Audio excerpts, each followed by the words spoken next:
Before starting today's discussion, discuss one thing with you all that you will see as we are practicing our devotional services every single day. So we should actually be conscious enough that whether the temperature of our desires for material amenities is increasing or is it decreasing. Are you getting my point? What I want to tell here? We should be conscious enough to observe this thing that whether our desires for material belongings, material things that I want this, I want that, I want fame, I want more money, I want to become more prominent in this world, is it decreasing? Is this desire, are these desires decreasing, or are uh, these are awakening more? If it is diminishing, then it is a sign that you are actually progressing in your spiritual life, which is just amazing. But if it is increasing more, if those desires are they are increasing, then we should be conscious enough that we might be doing some offenses. So we need to check there that where am I lacking. So this was really amazing thing. Devotees should be conscious enough about this thing. If you are getting more and more detached from this material world, then that means, of course, your attachment will increase towards Krishna more. So that means you're progressing in your spiritual life. And this is quite amazing. All right, let's see. We were discussing that living beings from eternal time, their constitutional status, that they are fragmental part of Krishna. We all are fragmental part of Krishna. And fragmental part means that for Krishna, every jiva, every living entity is same. Krishna loves every living being, despite of their different costumes. Go for DT Darshana, then there also Krishna is not watching this material body of ours. Krishna is Krishna is watching us as his fragmental part. This material covering has covered us, not Krishna. So for Krishna, every living being is so dear. So we discussed one example of ocean, of sea, that you will see that the whole sea is as salt, that a single drop of that sea is as salty as that whole sea. So same way, we all are fragmental part of Krishna, and Krishna loves everyone very much. You will see, if we talk uh, about normal world, normal people, materialistic people, or normal people, then if any father, if he has 4 or 5 uh, kids, then possibility is there that have he might have affection towards one. He might have affection, so much of affection towards one kid. There is possibility, it happens. But for Krishna it is not like that. Krishna loves everyone, every living being is so dear to Krishna. And you will see, people as devotees serve Krishna, They really understand this thing. They become so much compassionate, not only towards human beings, but towards other beings also. Today, I offered watermelon to Krishna. So, after offering, I just took out some part of it in a bowl, and rest I left on kitchen platform. I just left that plate. So then when I came, I saw there were ants in that plate. Watermelon was not there, only little juice of watermelon was there. So ants came in that plate. So I just said, wow. They also fed, means they took Krishna Prasadam. Human being, they will definitely get human life in their next birth. So see, we were not like that before. If suppose if I was not doing bhakti, then possibilities there. I might splash water on that plate. You ants, how dare you to came on Krishna's plate or on my plate? You just go away. Possibilities there. I might splash water. But no, today I was happy that they also consumed Krishna Prasadam.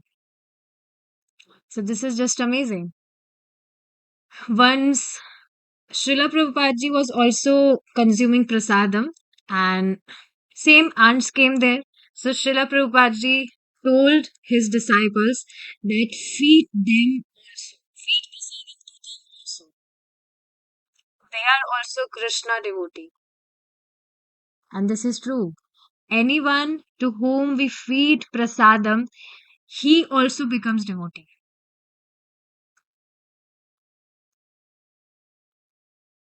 So yes, in Gita also, in our scriptures, it is mentioned that anyone who have even fed Krishna Prasadam once, then his ancestors, hundreds of ancestors also get delivered. So this is quite amazing. So are you understanding this point that we all are fragmental part of Krishna, and everyone is so dear to Krishna despite of their bodies, different costumes.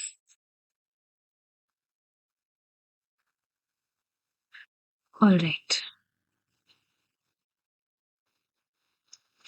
And one more point we discussed, that it's not like after getting liberated from this material world, we will become zero. It's not like that at all. There, there are many philosophers who preach like this. They have this philosophy that once we will get liberated from this material world, we will become zero. Or the only way to get liberate from these material sufferings is to finish our own existence, that we become zero. This is the only ultimate solution. It is their philosophy that this is the ultimate solution. If we want to liberate from these material sufferings, then the only way to do so is to end our own existence. But this is not true. Soul is eternal, and eternal means which has no beginning or no end. So this is all false. Okay.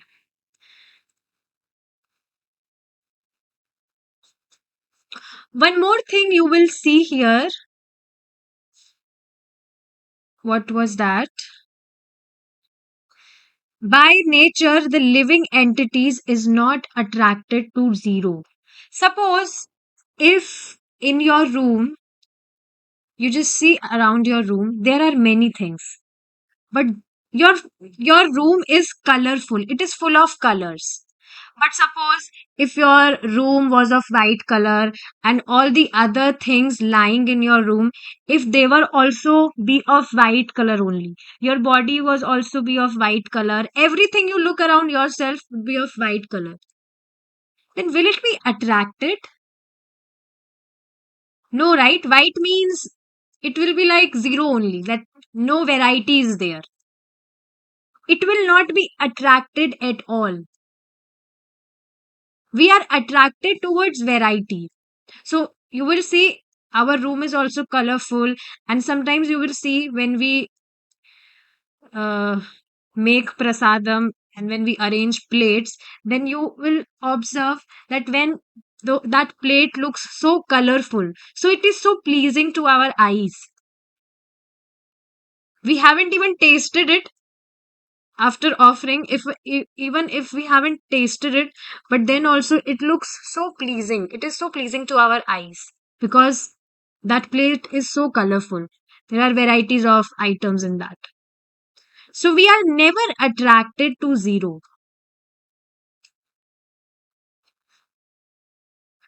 So these philosophies, they are just wrong.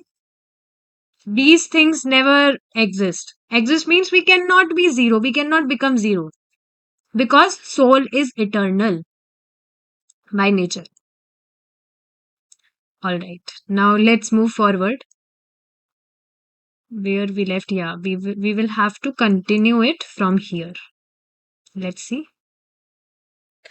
The four divisions of human society were created by Sri Krishna in order to facilitate this process of elevation. Just as a student is elevated from a lower class to a postgraduate class, the divisions of labor, Varnashram, are created to elevate us from the lowest stages of consciousness to the highest stage of Krishna consciousness.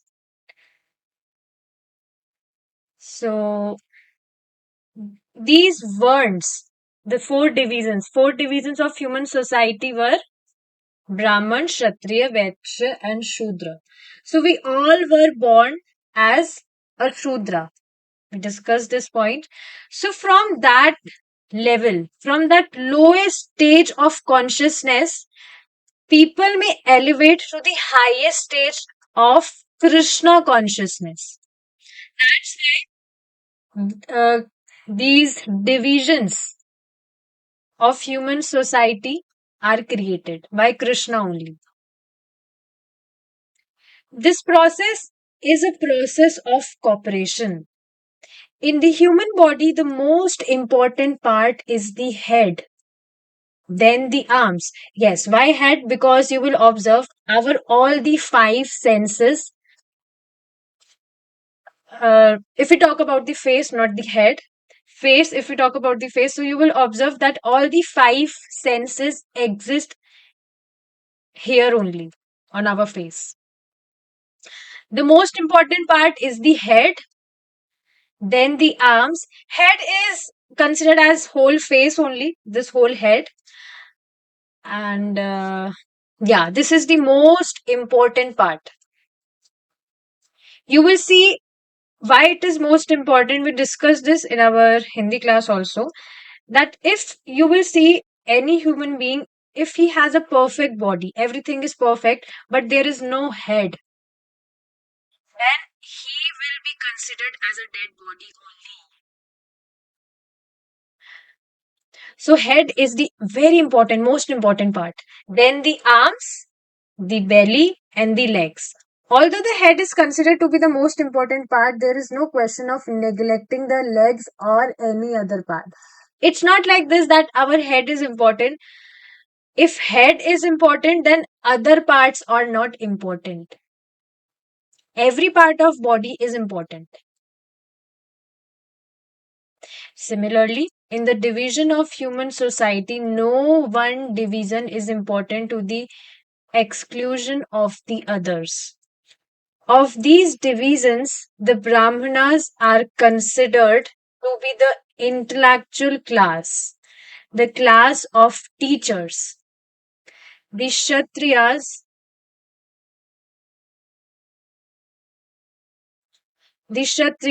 are the administrative and military class. Military class. The Vaishyas are the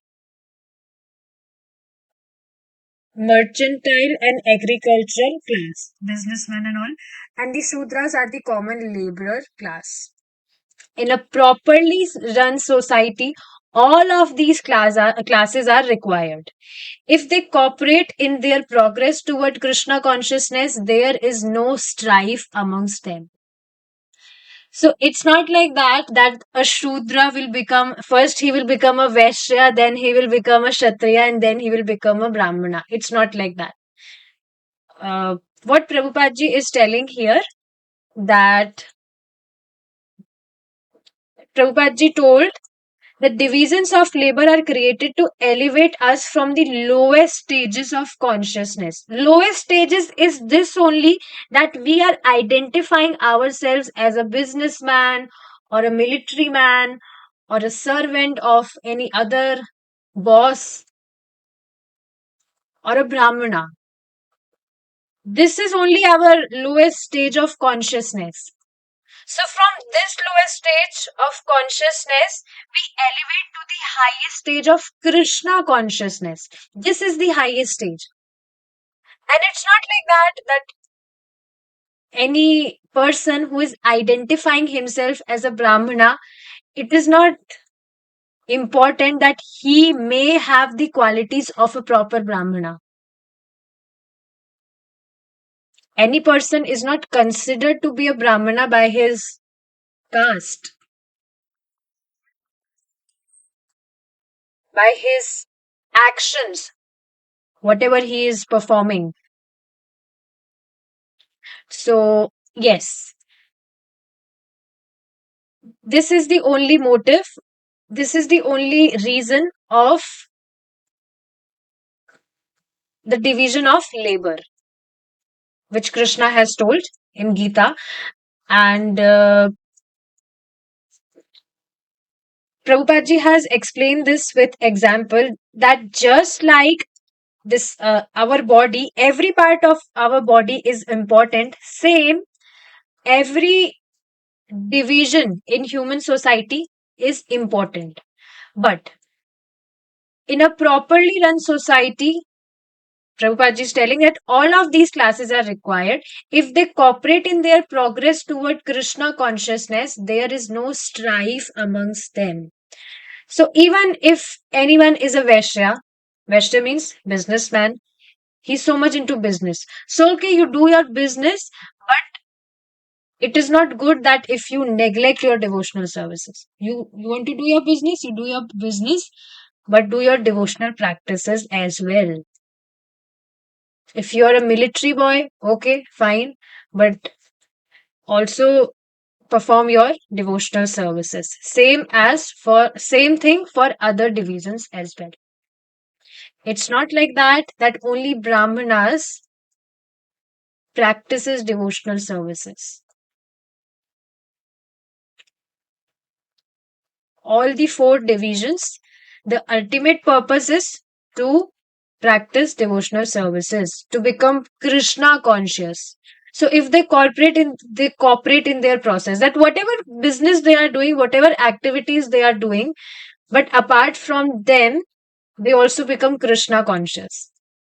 Then there is no strife amongst them. In the present social status, we find that we are existing in these four divisions, but there is no cooperation. Why? Because, okay, even though there are these four divisions, but people are identifying themselves with these divisions only. That I am a military boy, I am a businessman, my only duty, my only purpose of life is to do a nice business. This is what people are thinking. Or if any person is a servant of any of his boss, then he is thinking that my only service, my only purpose is to serve my boss very nicely. See, this is really not a small thing. It might seems small, but it is not small thing. People are so much engrossed in these things, that we are this, so we will act like this only.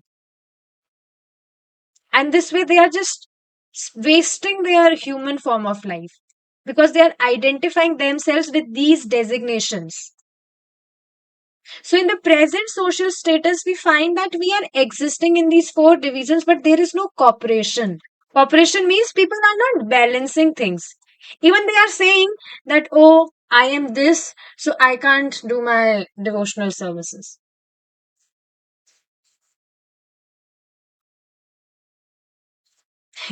There is one Mataji, so her family members want her to get married. So now their family members are not aware about the devotees, that who are devotees, where to find, from where to find a devotee boy. So in her colony only, there is one more Mataji, their neighbor. So she is there in touch with ISKCON people, devotees. So like she was suggesting that I will tell you some devotee boy, you get married with her, you get married with him. But if we ask with that neighbor that, okay, are you also performing your devotional services? Are you chanting? Then answer will be no. She herself told me this thing, that her neighbor told her, it's not like that devotees, if you are in touch with devotees, devotees will definitely try to preach you that you chant some rounds, you follow some regulations in your life. Devotees always try to preach. But that Mataji was giving this excuse that no, I am a grahastha, I am in grahastha ashram, so I can't chant. I will not chant. So you will see people are, they are doing kind of partiality in these things. They are thinking that anyone who is a ISKCON devotee, who is an ISKCON devotee, then they identify it as a designation, that they are of different category. If they are ISKCON devotee, then they are not of our category. They are not understanding this thing, that this is the only ultimate purpose, to serve Krishna. Being ISKCON devotee is not any designation. It's not how people are falsely identifying themselves that, oh, I am a ISKCON devotee. ISKCON devotee means devotee of Krishna. So it is not a designation, false designation. People are actually working on their constitutional state to get back to their constitutional state, because right now we are not realizing things, that we are soul, we are fragmental part of Krishna. We are accepting it as a theory. But you will see people are so much narrow minded. They think that if they are ISKCON people, oh, they are ISKCON people, so they are identifying them as a designation. People are very narrow minded. So it's not like that, that if you are existing in these four divisions or whatever ashramas, then it's not like that now you have to be so much engrossed in your ashramas, in fulfilling your whatever grahastha ashrama responsibilities or other ashramas responsibilities. It's not like that.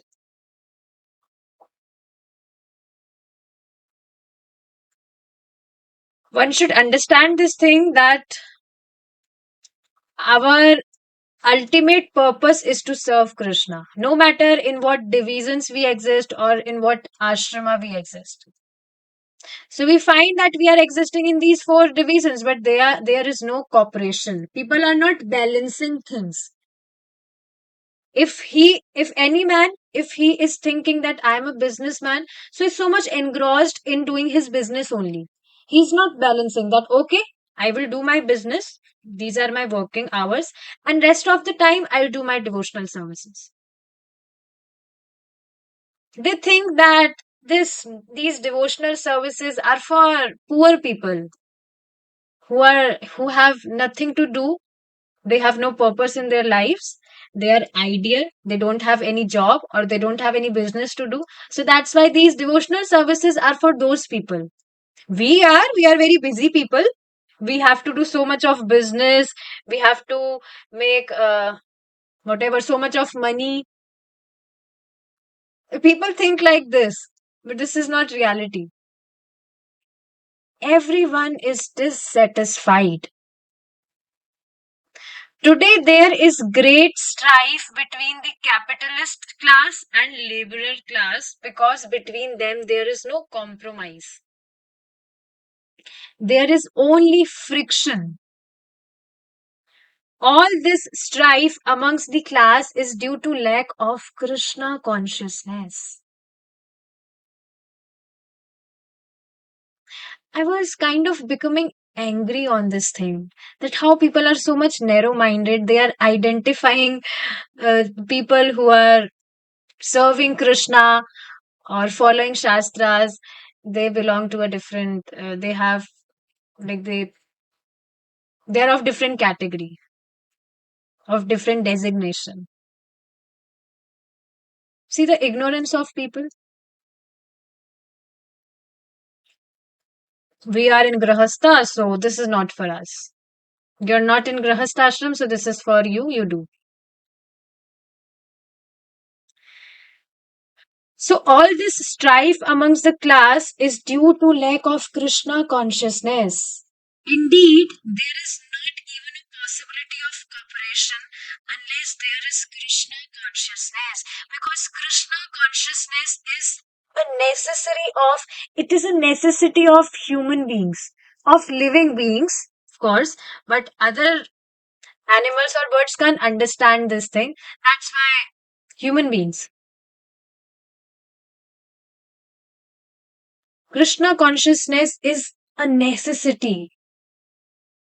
Krishna consciousness is absolutely essential for harmonizing all facets of human society.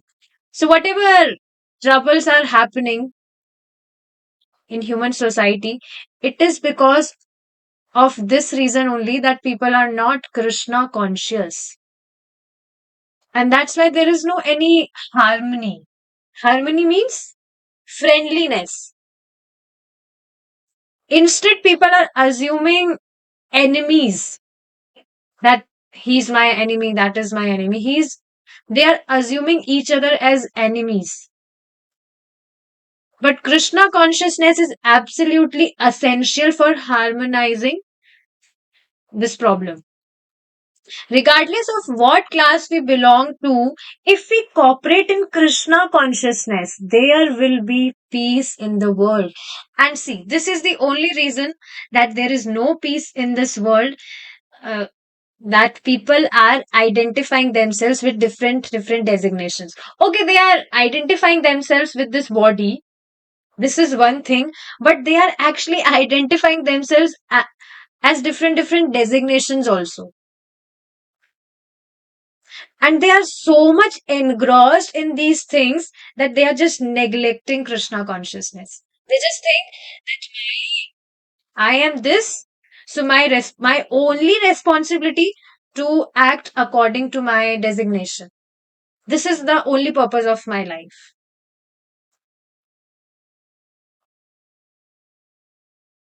But see what Prabhupada is telling, that regardless of what class we belong to, if we cooperate in Krishna consciousness, there will be peace in the world. Thus, Krishna consciousness is the utmost necessity for all divisions of society. Necessity means which is necessary and it can't be neglected. Just like our necessary is to consume food. We can't survive if we will not consume food, if we will not drink water, or if we will not drink. Means it is a necessity of this body, of course. Soul does not have to do anything with these sleeping and eating and all. Or yeah, necessities, basic needs. Three basic needs are food, shelter, and clothes. These are three basic needs. So needs means which is necessary and it can't be neglected. So same like that, Krishna consciousness is the utmost necessity for all divisions of society. Every chapter and every conclusion of Bhagavad Gita aim toward Krishna consciousness. So are you getting one point from this? Anybody who have read Bhagavad Gita, and if he has not become Krishna conscious, then he has not actually read Bhagavad Gita. This is very amazing thing that anyone who will actually read Bhagavad Gita, he will understand that Krishna is the supreme personality of Godhead, and he will start serving Krishna. His way of living will change completely.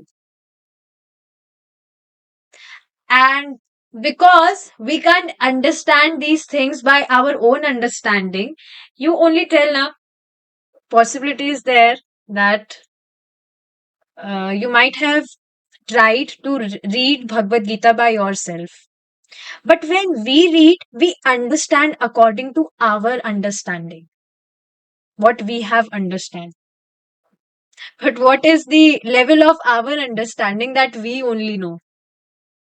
Is it not? That's why it is very much important that we hear in guidance from a learned person. It's not like I am learned, and it's not like I am giving my knowledge here. Whatever I heard from my master, I'm just repeating that. And this is what other devotees have to do.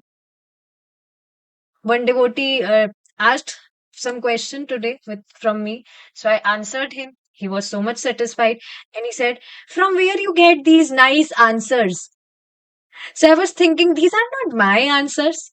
I'm just repeating whatever I have heard from my senior devotees. Prabhupada ji himself tells this thing that my only quality is I haven't made any changes. So see how potent is this, that you do not make any changes and you repeat as it is. Because if you are repeating as it is, then that means you are exactly telling that thing. What if Krishna, if he, suppose, if he was there in front of us, then whatever Krishna,